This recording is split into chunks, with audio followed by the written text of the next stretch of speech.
रहमत फरमाए। लेकिन दीन के वो मुस्तनद आलिम नहीं थे। कुरान पढ़ा था, खुद ज़ाती तौर पर उन्होंने तिब पढ़ी थी, तो उसके बाद जमात इस्लामी में आ गए। ज़हीन आदमी थे, मेहनती आदमी थे। मौदूदी साहब को पढ़ा, फिर मुतालिया करके उन्होंने फ़ारसी, अंग्रेज़ी तो खैर उन्होंने पढ़ी हुई थी, उर्दू और मौदूदी साहब की किताबें और दूसरे उर्दू के उलमा की किताबें पढ़कर बड़ा अच्छा मलका हासिल कर लिया था। लेकिन बराह रास्त जो अरबी की किताबें हैं, अक़ीदे की और हदीस की और तफसीर की, शायद वो इतनी ज़्यादा नहीं पढ़ी उन्होंने, थोड़ी पढ़ी।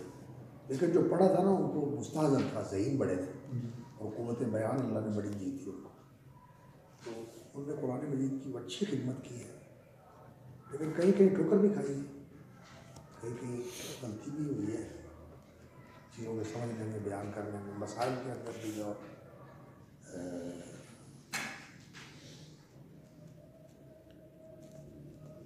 अक़ाइद के अंदर भी कुछ चीज़ें हैं ऐसी जैसे इत्तेफाक नहीं किया जा सकता उनके साथ। लेकिन काबिल कदर आदमी थे, उन्होंने खिदमत की है और लोगों को कुरान से जोड़ा है और जिस चीज़ को दीन समझा उस पर अमल किया है। ये उनके अंदर अजीमत थी। साहिब आज़म आदमी, जहेज़ वगैरह के ख़िलाफ़ उन्होंने इक़दाम किया, ऐलान किया, अपनी बच्चियों की शादी की, बच्चों की शादी की, न जहेज़ दिया न लिया। इसी तरह जो है ना वो दर्स कुरान देते थे, तो कई दफ़ा तो सारी सारी रात ही दर्स कुरान होता, रमज़ान की रातों में सारी सारी रात जो है ना वो लोग उनका दर्स सुनते थे। अजीमत वाले आदमी थे, मेहनती आदमी।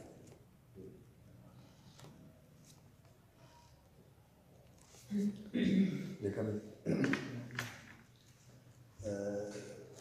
बस अपना अपना ज़हन होता है।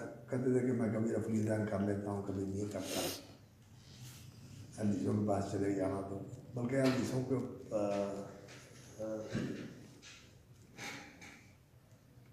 कभी कभी ज़्यादा करीब हो जाते थे और कभी कभी दूर भी हो जाते थे। बस मिजाज था, थोड़ी सी मिजाज में तेज़ी थी मिजाज में।